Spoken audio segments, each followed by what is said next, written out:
Hvis du vil have frihed, så er det det arbejde, du skal vælge.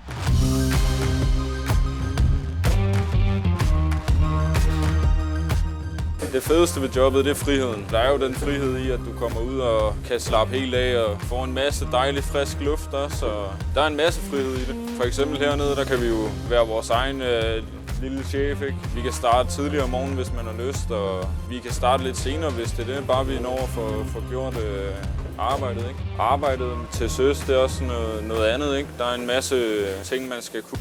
Vi kan jo sige, altså her der har vi jo færger. Dem skal man også lige kalde, ikke? Så sådan noget, det skal man skulle jo kunne kommunikere med dem, ikke? Og i forhold til det der med mekanik og motor og sådan noget, jamen du skal ned og pejle noget olie, du skal ned og tjekke noget kølevand på maskinerne, ikke?